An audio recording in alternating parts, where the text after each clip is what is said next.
Hello and welcome to the fourth episode of the akbets.bet Gambling and Bookmaking Chat podcast series. I'm your host, Peter Ling, and joining me today to grill our very special guest, I'm joined by two members of the AKBets team, Joe Lee and Anthony Kaminskis. Welcome, gents.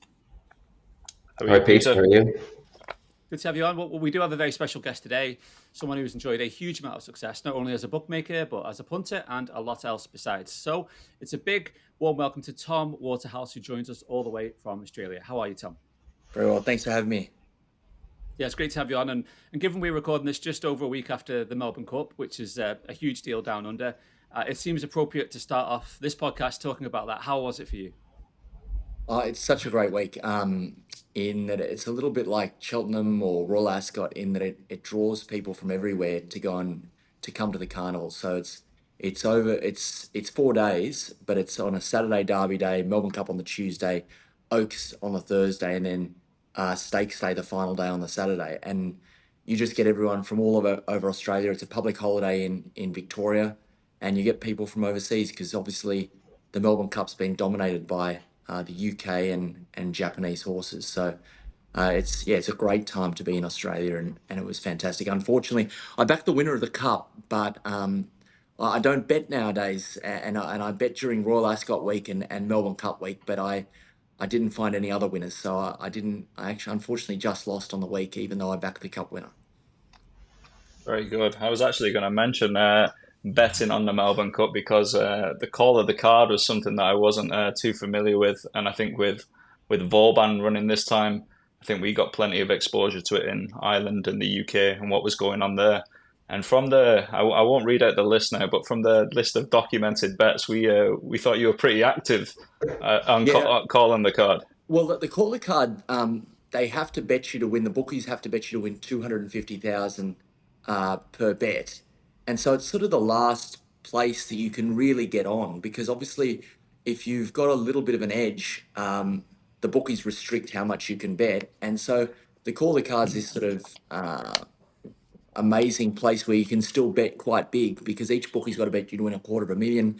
You can get on to win $1 million all up across the four bookies, and they bet under 100% on the call the card this year. So I thought it was the best call the card from a betting perspective probably I've ever been to. They bet under 100%, so you could back all the runners in the race, and yeah, we didn't like the favourite. I thought it was the jump form coming from overseas first up.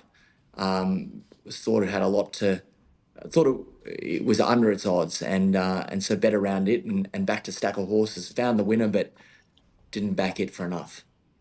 And maybe Tom, just for our international listeners, what exactly is the call of the card? Like just a quick summary of. So they get a group of bookies that want to bet the day before, on the Monday before the Tuesday's Melbourne Cup, and they go in a big room at Crown Casino, which is a large hotel and casino complex in Victoria, in Melbourne, and there's probably 1,000 people in the room, and you pay.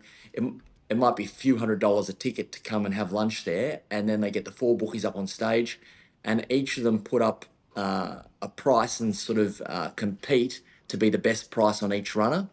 And if they are the best price, they get to lay the bets for as much as they want on that runner. And so it's quite competitive because they're all trying to lay the one they want, and they have to be quite competitive. And and then they have to obviously bet to win at least $250,000. But they often bet a lot more, and because it's in front of a big crowd, they're obviously trying to, there's a little bit of pride. One-upmanship. Yeah, and the punters are all there.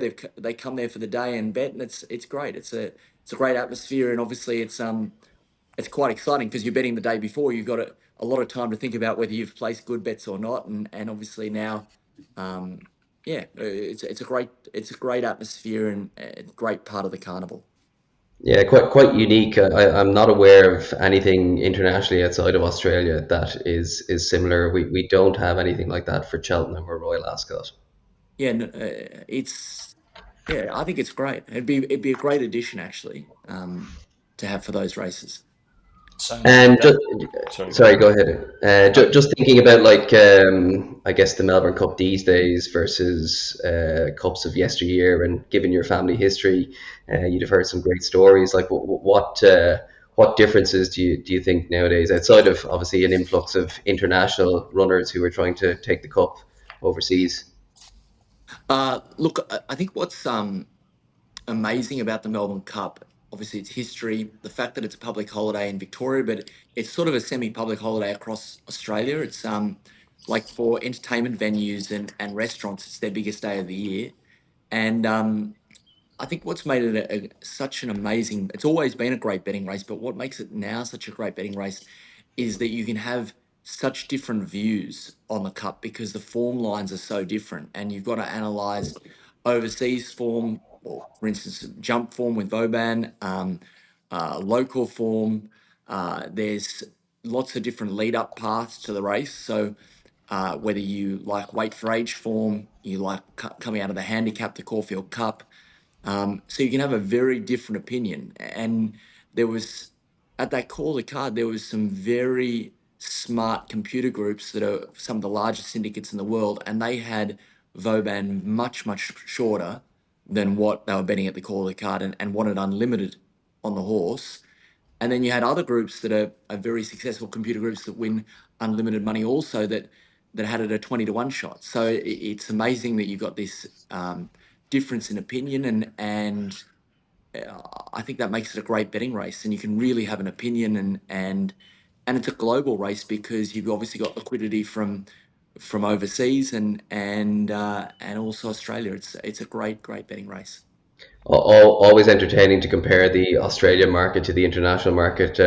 Vauban was a very interesting and somewhat insulting price in Europe versus what it was in Australia. Yeah, correct. And also the thing that's great about the race is the tote. You've got such deep pools on the tote because basically the whole of Australia is betting on that race. So you've got a deep tote pool. You've got bookies that are willing to bet, take an opinion, and you've got over 100 bookies here in Australia online and probably similar amount on course throughout Australia. And then you've got obviously all the overseas bookies willing to bet on it. So it's a really great betting event. Oh, I want to ask you if I can, Tom, about your background because obviously you come from a family where betting and bookmaking and even horse race trading runs in the family. Was it always predetermined that you'd be involved in bookmaking or betting in some way, or perhaps even training horses? No. So look, I'm very lucky and privileged to come from a long history in horse racing and the thoroughbred industry. My great grandfather was a bookie in the 1800s. My grandfather was the biggest bookie in the world in the 60s. He was taking to win or lose £1 million in late 50s, 60s. You could buy sort of the best house in Sydney for £3,000 at the time. So huge betting in the 60s. And then my dad's been a bookie and also run a professional betting syndicate since 1980. So he's never had a losing quarter in 43 years. So very long history in that way. And then also my grandfather was the leading horse trainer in Australia. And then my mum is got the most Group 1 winners of any living horse trainer in Australia. So I sort of, with that background, you think you're going to go No into pressure. the No industry, pressure.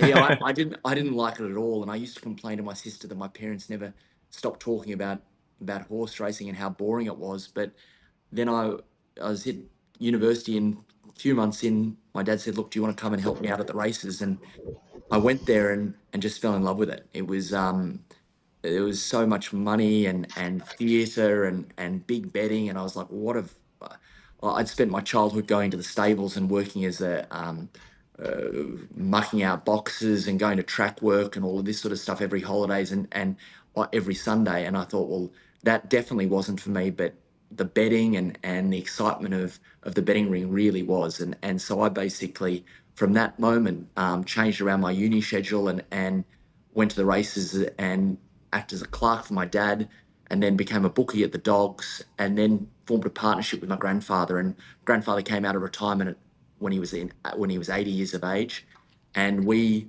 formed this partnership and fought like cat and dog for 5 years. He every day after the races he'd tell me what an imbecile, an idiot, and I was, and how I had no idea, and that he can't believe he's back out of retirement and has to deal with someone like me. But and he was actually right.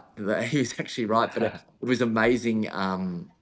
to be able to learn off someone with that knowledge, and also someone that was able to give such frank feedback. And we went from being the smallest bookies in the outer ring in Sydney to being the biggest bookies in Australia. And then I moved down to Melbourne in 2008 and was the biggest bookie in Australia, and thought I was going to do it for the rest of my life. I had a big edge because I had my dad's form. I had access to Betfair where many of the bookies weren't allowed to have access to Betfair in New South Wales, and actually hadn't adapted to it. And I had a large clientele, and I thought this was just a printing press. I was holding $6 million a day and trading $3 million of it off my dad's form and using Betfair, and thought, well, how good's this? And then they changed the advertising laws in Australia, and all the clients started to migrate to the online bookmakers, and then you had the likes of Paddy Power and Bet365 and Ladbrokes come out, and I thought, well, gosh, the on-course attendance in terms of betting dramatically went down, and I went, well, I need to go online to keep my clients, and so launched tomwaterhouse.com in 2009, and it went from 100 clients to 250,000 clients in 18 months. But didn't have the scale to compete with those UK global giants, and sold it. William Hill did a $700 million roll up in Australia, and we were a small add-on as part of that, and sold Tom Waterhouse tomwaterhouse.com to William Hill. And then 6 months in after that, they asked me, William Hill said, look, we'd love you to run our business out in Australia. So I became CEO of William Hill from 2014 to 2018. And yeah, so it was an amazing journey. And now my mum complains to my dad going, can you please stop talking about horse racing and odds and sods? That's all you ever talk about. So yeah, that was an amazing journey. And then from 2018, I've no longer been a bookie, and a different part of the industry. I've started up a venture capital firm that invests in gambling tech, and the reason being is I had a non-compete. William Hill sold to PokerStars as part of the PokerStars Bet Easy, and then the Flutter transaction, and I had a 2-year non-compete. And I thought, well, it's very easy for an analyst to analyse the value of William Hill or Ladbrokes, or like William Hill or Entain or Triple Eight or Flutter. It's the same lines of the P&L. So you have turnover, gross win, marketing costs, cost of sales, headcount costs, and so on. And you might say, well, look, I think the management team at Entain are better than the management team at Flutter, or vice versa. Or their marketing campaign's better, or they have this better offering. But it's very similar. So whether one should be 8 times earnings or 12 times earnings, it's really hard to outperform the market in that. But all of these big gambling companies have a huge amount of suppliers. So it might be people building their platform, or providing their odds, or providing their vision, or providing a new mobile app, or a cash out functionality. And I thought, well, no one really understands those suppliers, whether those suppliers have one contract with William Hill or 20 contracts. How much are they really worth? And once they're in the William Hill or Flutter or Paddy Power ecosystem, they're very sticky. It's hard to get them out. So we basically thought, well, we'll start a fund focusing on the tech that supplies the gambling industry, and started that in 2019. And have really, yeah, it's been a great success. And we've just basically gone around the world, got a handful of the best engineers that I worked with in my time being an operator, and we go around and find really great products. It might be an esports data supplier, or a racing data supplier, or a voice functionality for placing your bet, or it might be a mobile development team. And we go and basically find these businesses and either invest in them or option them up, and hopefully be part of their journey of growing their business. And if they grow, obviously it's a great result for us and our investors. Tom, just kind of touching on the kind of Australian betting landscape. So, in the interest of full disclosure, I did work for one of those international corporates that came down to Australia. Yeah. I spent some time in Melbourne from 2012 to 2016 with Sportsbet. I guess for the people listening in, a lot of our audience would be in the UK. Can you kind of highlight the differences between what the Australian betting landscape looked like then and now versus what you kind of experience in the UK? So I'm thinking retail versus online, the TAB, that type of overview. Yeah, so obviously um, the regulation around, so government control Tabcorp, which was a monopoly land-based license. So if you wanted to go and bet into a betting shop, it was you were betting into the parimutuel, you're betting into the totes, and they had a monopoly license in each state. Unlike the UK, where you had land-based, where you had the likes of Victor Chandler, William Hill, Ladbrokes, and so on, all with betting shops. So fixed odds was far more in front of mind in terms of if you're a UK bettor. And then in Australia, you had this large retail network of people betting tote. And so when they could suddenly bet online, you had the likes of, as you would know, with Sportsbet that came in and had sort of the regulation changed. Call it 5, 6 years before in the UK than it did in Australia. And these UK operators had the experience and the blueprint of how to operate these businesses before the Australian operators came in. So they came in with scale, knowledge, know-how, and also had a competitive product in that they could offer a better product on the tote. They offered a best tote product, which you would be across, and then they offered obviously fixed odds, and realized that having great online product, great marketing, uh, great incentives and bonusing, and they really shifted the landscape here that they got a vast majority to start betting online and also shift from parimutuel to fixed odds betting. And so the UK and really Sportsbet, who you work for, have been the leaders. They led in terms of how to do marketing, how to offer um, like great bonusing to their customers, and how to really give a great online experience. And what's happened is that there's first of all this flood of new entrants entering the market, and lots of marketing, and then both government and sporting bodies and racing bodies increasing tax. And so you're seeing in a period now, both in Australia and the UK, that there's increase in regulation, increase in tax, and really when there's increasing regulation and tax, it makes it much harder for the smaller operator, and you really need that scale and operational leverage to survive. And so that's led to consolidation in all markets, but especially you've seen here in the Australia. Well, actually, you've seen it in all markets, haven't you? Like it's very different now what the likes of Ladbrokes, Entain look like, and William Hill and Triple Eight and Flutter basically owns like Sky Bet, Betfair, Paddy Power, FanDuel, and so you've seen similar in both Australian and UK markets. That consolidation scale is so important, and and yeah, and I think what was probably more vibrant in Australia, or in well, actually in both markets, it was quite similar. Is that if you were a marginal loser or winner, you could bet quite big up until 15 years ago, because especially in Australia, the retail network was betting with the tab because it was on every corner, and they were betting in their tab outlets, their retail outlets, and the bookies were really, they were playing to the people, the racecourse attendance, but they were also happy to take an opinion. And so you could bet.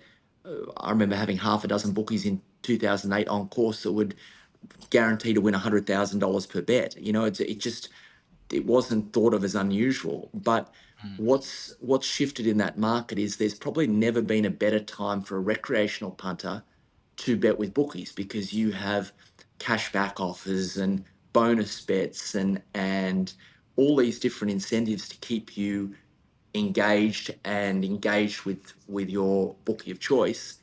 But if you're a losing 2%, 3%, or marginally winning, the game is very different, and it became very restrictive, and has only just sort of changed recently now, in that there's a minimum bet rule that each bookie has to bet you to win $2,000 on racing on a metropolitan event, and then 1,000 through the week. But that also requires, you can't just go and have one or two bookies that you bet with. You have to have accounts, obviously, to be able to get on for some certain significant amount. You have to have accounts with all of them, and also credit is gone, so you need to have cash in those accounts. So really, if you did the form, took an opinion, and wanted to have a bet, the market's really changed for you.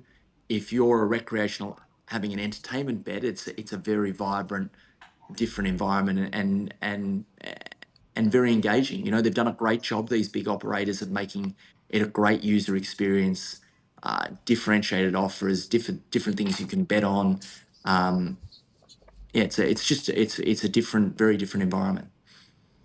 I remember when I went down to Australia first, I was taken aback by the fact you could walk into the local pub and there was a machine there in the corner where you could actually place a bet and self-serve. I just thought that's just not something that would be allowed, certainly in the UK or Ireland at this point. Yeah, it's the largest gambling per capita in the world, Australia, and it's really like, I always think it's amazing when you walk into when you get off the airport in somewhere in the US, and you go into the kids memorabilia shop or to buy a magazine or whatever, and they've got blaring there about, I don't know, Meta or Microsoft results, or Tesla's doing this, and it's like, the Jim Cramer like going, yeah, this stock's gonna go great, da, da, da, and they're like talking about stocks nonstop. You don't see that in like just a store in Australia, but you saw like what's happening on the sport and the cricket and in the tennis or in the racing, and people just love to bet. You know, it's the national pastime, and it's highly taxed, highly regulated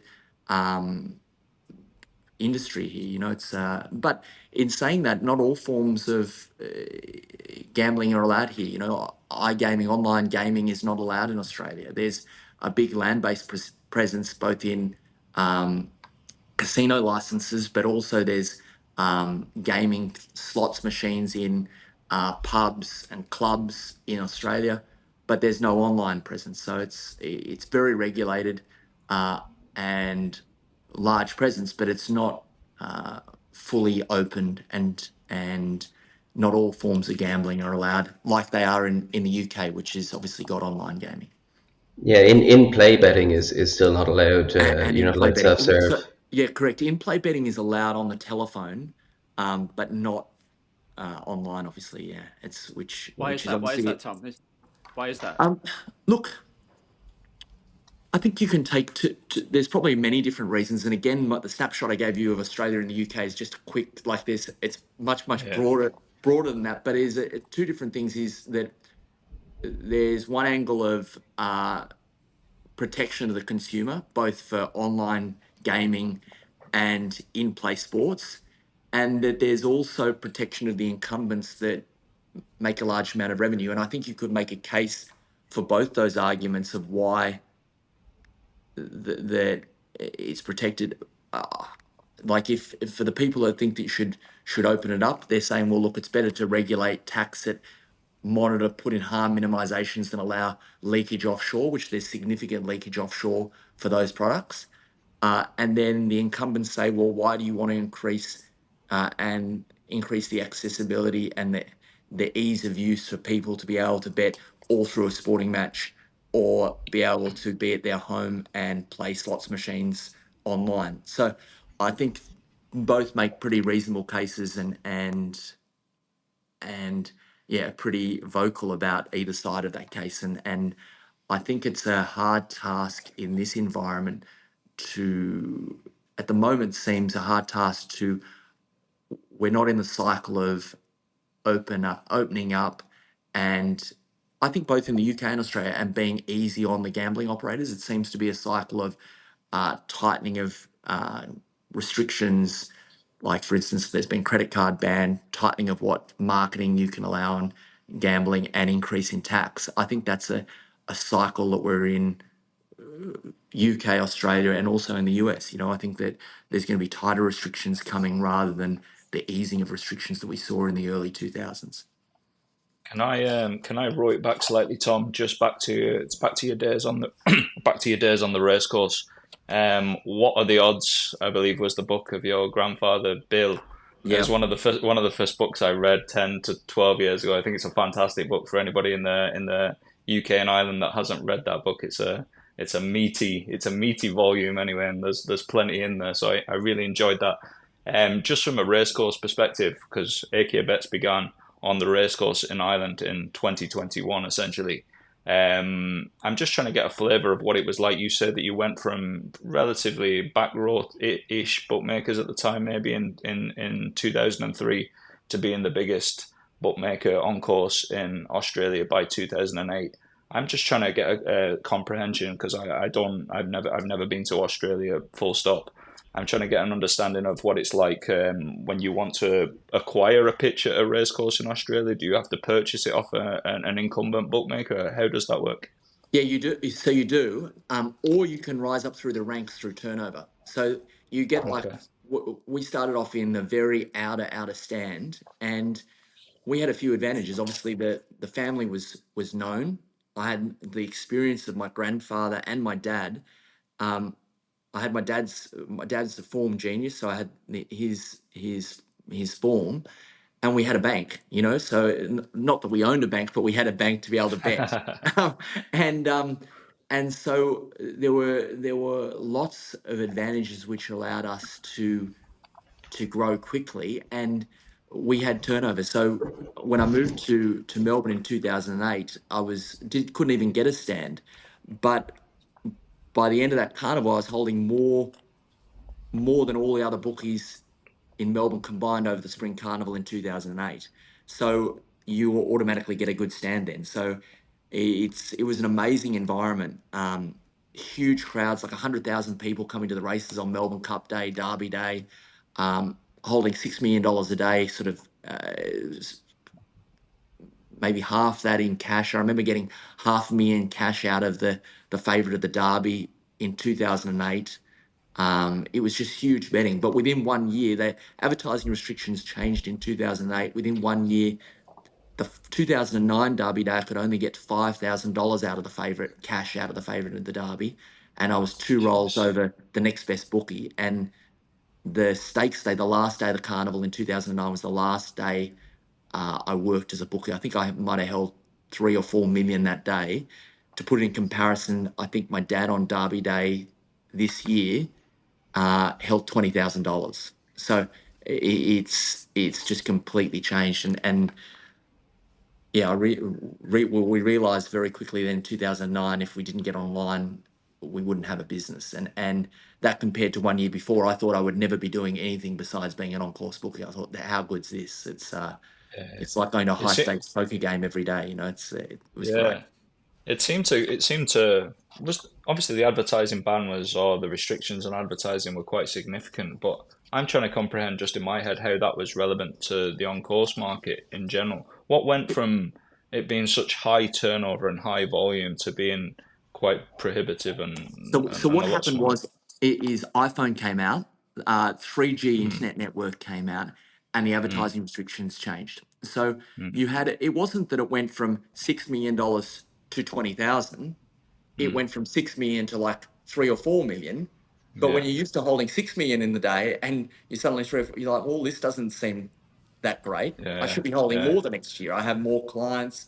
Um, like I was only in 2000, I was only 26. I'm like, well, this is every year should be getting bigger, and you should be building, but you could feel the decline, and yeah, it wasn't completely gone. It just had changed, and the offering that a sports bet or a sporting bet or any of these operators could offer was just better. They could offer, uh, like we were dealing with 2 to 3% clients. They were advertising to 10, 15, 20% losing clients, and they could offer cashbacks and justice payouts and uh, protest payouts and dead heat payouts, and like if there was a protest and it was over, like we didn't want to give anything away. We were only making yeah, 2 or 3% margin.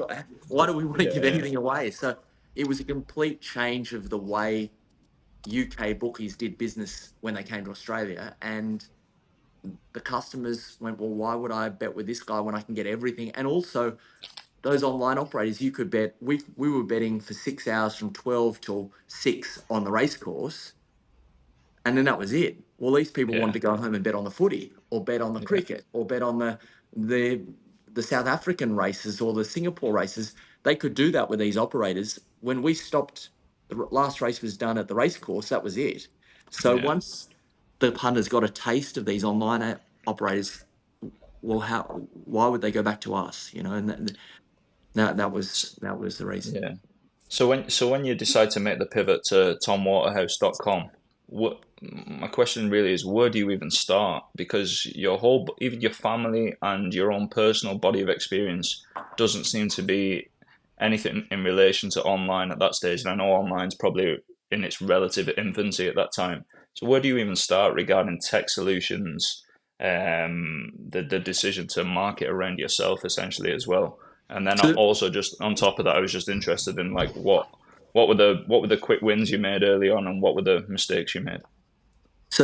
we realised Paddy Power came out and did looked at the Australian market, and would have been 2000 and maybe 2008, something like that, 2007, 2008, and they came to us and said, "Look, we've done a brand awareness thing in the market, and the Waterhouse name is quite well known. I think it ranked second or third after Tabcorp of awareness in the industry." And they said, "Well, would you consider going online, um, using the brand? We buy the business and all this sort of stuff." And then William Hill, the guy that was out for Paddy Power, then went over and worked for William Hill, and they were looking at buying Centrebet. They also came in and chatted to us, and we were, "Well, why? We know bookmaking. We own the brand. These people are from overseas. Why in the world would we do a deal with them? We'll just do it ourselves." And Victor Chandler, William Hill, Paddy Power, they're all names. And we always thought, well, you bet with a book, you don't bet with, at the time there was TAB, Sports Bet, Sports Bet, Sporting Bet, they all sounded the same. And we thought, well, why would we do that? Our name is known. And at the time, um, well, from the family's point of view, I was big betting bookie. I was the largest bookie in Melbourne, but largest bookie in Australia at the time. Young, went, well, we'll use this name, we'll use this brand, and basically be the front and center of it. And that was a huge advantage to getting customers quickly. What we got right was branding differently. We realised that live sport was a key ingredient. We bought up all the live sport in Australia: the rugby league, AFL, regional, the tennis, the racing. So we owned the live sport, which was a huge asset because all of these operators wanted to buy the live sport. We owned it. We got a tech solution that got us up and going that other operators, a company called Bet Choice had used, that which got us up and going and was good. Was run by a very switched on Australian guy whose family was in bookmaking, and he was too, called Hamish Davidson, and that got us going. What we didn't have is we hired very smart people, and we did all the cognitive testing, and we ramped up from 3 people to over 100 people. But the mistake we made is we didn't we hired smart people, young smart people, but we paid for them to learn, and we were learning as well. We didn't have a blueprint of how to do it. So I think, looking back on it, we needed to, if we got someone from the UK that had a blueprint, this is how you do it, this is how you set up, this is how you do the offers, this is how you incentivize, this is how you do digital marketing, this is how you make the business operate, and this is the percentage you give in bonusing, this is the percentage you give in marketing, this is how you acquire customers, this is how you retain them. All of the stuff that sort of they'd had 5 years of experience, that would have been very different for us. We were learning on the run. The other area that we didn't have, we just didn't anticipate the scale of these UK operators and what they could bring. So we were with a very good tech supplier, but we didn't have the scale to compete with going to 250,000 customers and the Mm. offering that these UK operators could offer, because they were half a decade in front of us, and also the deep pockets they had in marketing.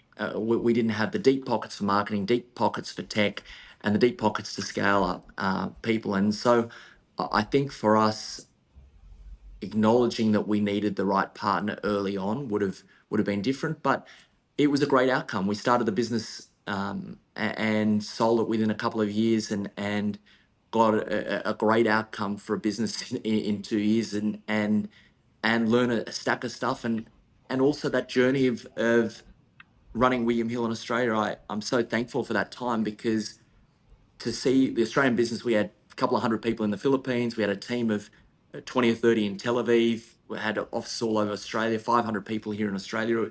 To run a business like that for William Hill was an incredible experience. And having that sort of on-course startup through tomwaterhouse.com and then running William Hill's business has given me the experience and understanding of what to look for in what I'm doing now of running a VC or a venture capital firm, and investing in these businesses. It's a great grounding, and it was really thankful for all the different experiences, and looking back on it, you would have done things maybe differently if you went back and stuff, but then it probably wouldn't have led to where things are today. So Just on the obviously tomwaterhouse.com, very successful. You sold yourself, and I presume your family were very happy with the result of that.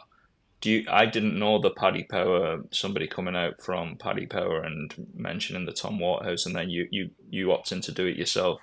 I'm sure you have no regrets, but do you ever sliding doors moment think of what would have happened if you would have took the deal with Paddy Power, and where that potentially would have gone, given what's happened with Sportsbet since? oh, look, in terms of no, I think in terms of that could have been a great outcome.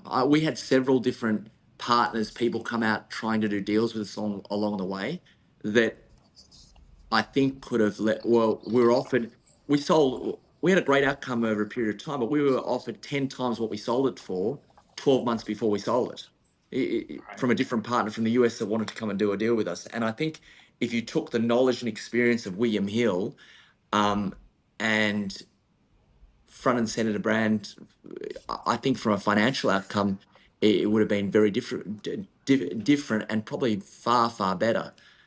But yeah, I was just naive, in terms of, Yeah. I didn't understand all the stuff that they're not really, in many ways, bookmaking businesses.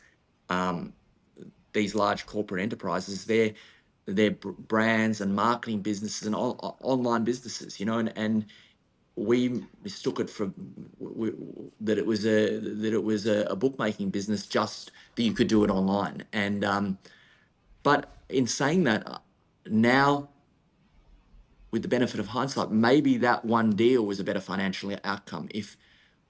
But I'm so thankful that we didn't do it, and I didn't do it, because you just can't buy the experience, and Yeah. having to and I think that's why they asked me to run William Hill's business in Australia, is that if you have to go and do something from scratch, you have to go and do the digital marketing, you have to go and speak with the tech suppliers, you have to go and have all the understanding of all the different functions, from the finance function to the trading function to the retention to the data and analytics.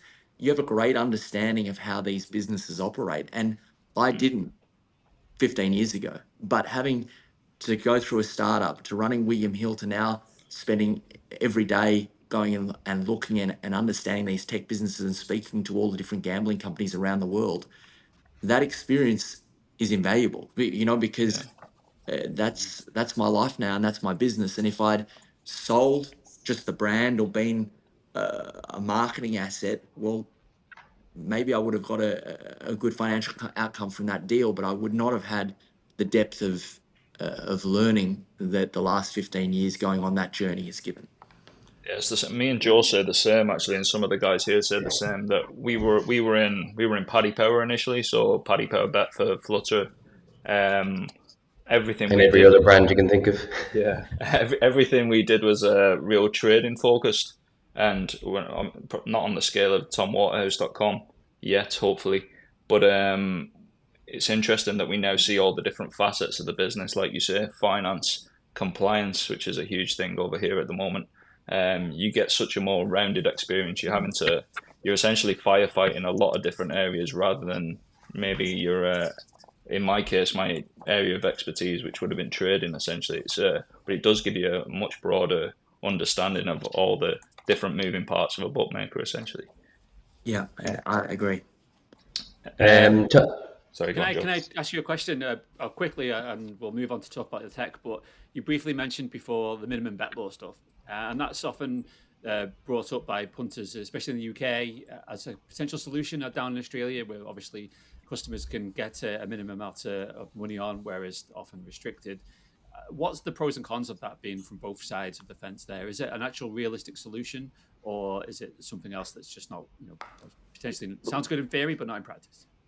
Look, again, with all these things with like taxation, regulation, whether you open up products, they're not black and white. They're not easy decisions of whether it's the right thing to do or the wrong thing to do, because there's bits of greys and pros and cons. So for instance, having a minimum bet rule,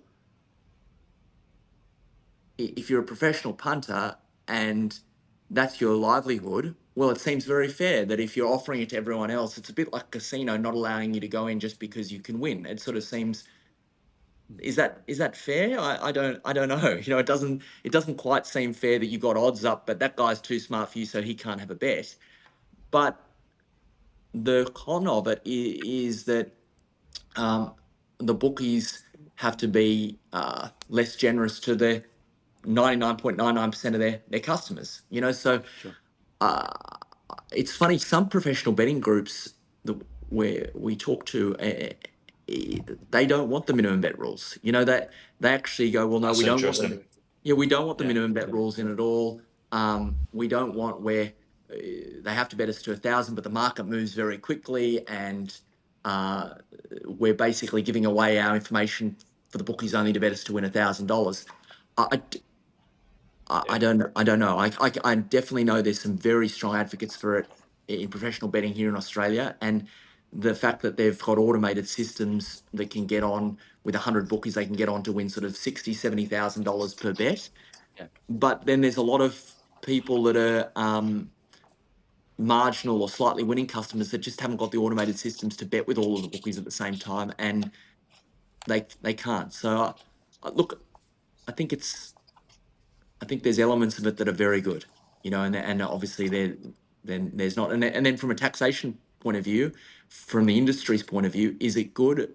I don't know if that increases significant turnover, but I think I don't know how, whether it's completely right or completely wrong, but I quite like the fact that when you're on course bookie, all the bookies in Australia had to bet you to win at least 5,000, and it was them against you, and they were out trying to outsmart you. I liked that dynamic where the bookie Yeah. and the punter, it wasn't clear who was going to win. It's not a slot machine. It's my opinion versus yours.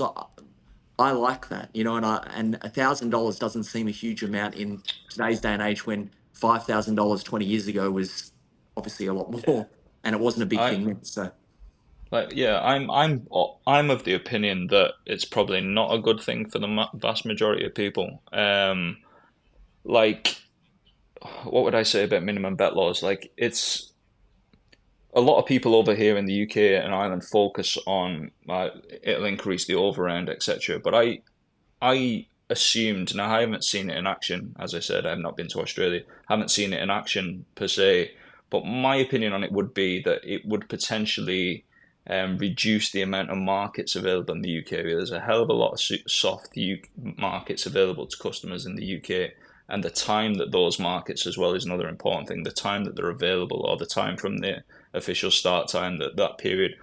My opinion would be that if it came into force in the UK and Ireland, and it probably wouldn't even be for the amounts that it is in Australia anyway, because one bet in Australia will put you above affordability limits for the month in the UK and Ireland straight away. But I was wondering what was the knock-on effect for when it came in? Were there less markets available, and the time that those markets were available, how did it develop from that point of view? look, I think you raise a very valid point, but I'm not close enough to it now. So my time of betting, I haven't been working for a betting operator for 5 years, and I haven't really properly been betting in the market for at least longer than that. So I'm not close enough to were markets taken down as a very high level.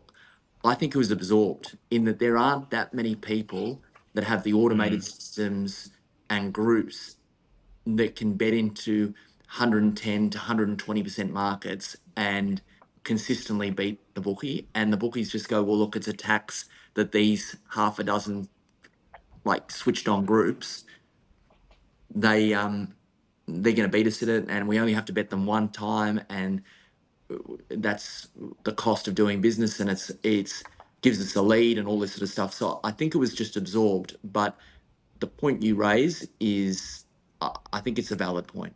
It's definitely going to have some impact in profitability of the operator and the generosity of the operator to their mass clientele. Good stuff. We probably finished talking about Waterhouse VC because I think that's probably the most relevant way to finish. How do you go about identifying companies to invest in or to buy outright, I assume, for Waterhouse VC? Do people come to you? Do people approach you? Have you got guys that are scanning opportunities and going to trade shows and trade fairs, etc.? How does that work? Yeah, so basically what we do is we go to all the different trade shows and gambling events. We're very narrow in what we focus, so we realise the areas that we're very strong in and have good technical understanding and expertise. We have a group of engineers that have been building uh, gambling tech for the last 15 plus years that are part of the team. And we just really go and see, well, what are the pain points for operators and what are the areas that are growing fastest in the industry? And so we focus on those two things. What's growing the fastest? So how can we try and find businesses and option up companies that are in the area that's growing really fast? And also, what are the pain points? How do we solve that when we do a deal with them and then they try and expand to taking their product into the US or taking it into South American market or Australia or UK or wherever? Will the operators actually want that product? And so when you have, uh, we've now optioned up and done deals with many, well, we might have at the moment live a dozen companies, and we've had several successful exits from these companies. Is once you have a bit of success, well, the next companies want to be involved with you, and for us, we don't actively get involved in the business. We don't become part of the management team or the board or whatever, but we've got obviously been in the industry a long time, a deep network of people and how they can connect to people in the industry. Our investors have got deep pockets and are in the industry. So if they're looking to raise money, a lot of our investors are keen to look at them and see our deal flow. And also we've got that technical expertise that can give them insight of how they make their product much easier to integrate into those large operators. And really, we just want to stick to this industry. You know, we understand the gambling industry, we understand sports betting. Stick to this one industry for the next 10, 20 years and really focus on that, the layer of tech suppliers. You know, we feel that it's much harder for someone that hasn't been in the industry to understand. And yeah, for us, it's really interesting and it's dramatically changing. You know, I sort of see this as a period now in that Bet365 really changed the game, you know, and I think that we're going through another period now where there's a bunch of operators that are really changing the game in the space, and you've got markets that are opening up through technology, whether it's payment technology using crypto to whether it's markets that are opening up through regulation, like the US and seeing now Brazil. You've got dramatically expanding market that these tech suppliers can get access to. And yeah, I love like to be part of this industry is such an exciting space. Firstly, it's exciting to be part of, but the thing that's amazing is it's such a large industry. So you've got a $3 trillion market, and most people don't want to go into it. And so I remember when I told my grandmother I was going to be a bookie, she started crying. And you don't get many kids that go, oh, I'm going to not be a doctor or a stockbroker or a lawyer or something. Oh, I'm going to go and be a bookie or a gambler. And so to basically be in this industry that's very lucrative, very interesting, and fast paced yeah, I feel we're all very lucky. You know, we're in an industry that's a very dynamic, exciting industry. And you're following in your father's footsteps with the betting syndicates as well. I saw the tennis syndicate. Have Well, some slight exposure to that. I know yeah. the tennis syndicate's very good. The thing that's interesting is that the areas that we see that are making the most money at the moment are the crypto bookies. So they're making huge amounts of money and really expanding very quickly. And the largest betting syndicates in the world are just doing so well. You know, they're getting better and better. They're building up a bigger moat for competitors to come into. And for us, being trying to find services that are interesting and unique for those areas that are high growth are important. And yeah, so we're very interested in that space, and obviously a lot of our investors, got some of the largest gambling syndicates in the world that have, yeah, very yeah, feel very privileged to have them wanting to invest with us and be part of our fund. So it's great, and yeah, definitely an area we pay a lot of attention to. It's incredible that if you can find an edge in in betting on horse racing, and find factors that the market hasn't found yet, it's obviously highly lucrative. But that skill set can be adapted to all different types of sport, and then can be adapted to finding edges in casino games, to then finding edges in financial markets, and that's it's a very interesting interesting space, and yeah, we spend a lot of time looking in that area.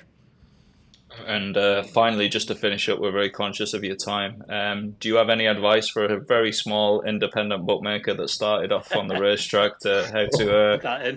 how to grow and improve? Yeah, look, I think that um, is always be lean.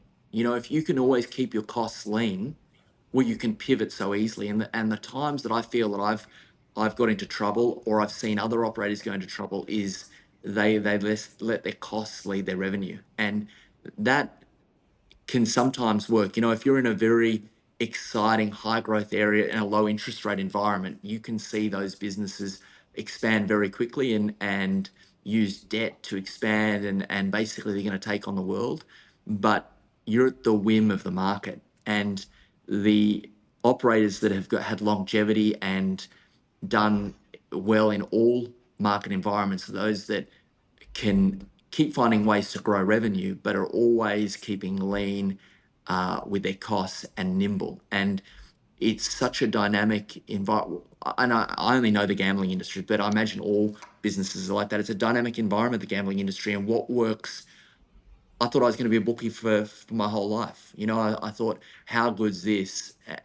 And in a very short period of time, it completely changed. And then TomWaterhouse.com, we turned down offers because we thought we were going to be bigger than Paddy Power and all of these giants, and it changed, you know.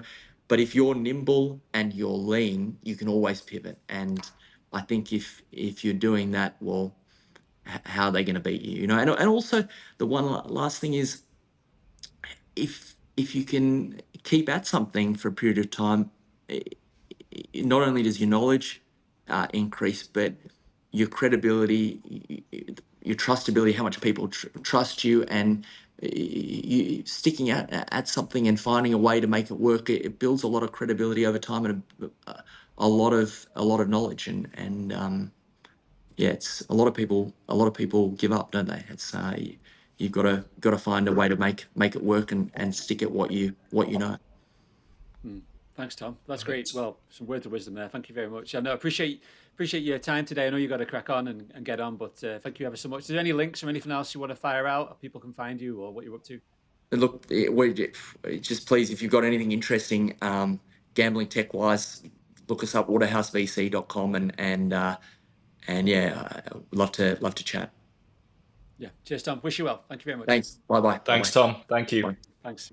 Cheers, Tom. Cheers.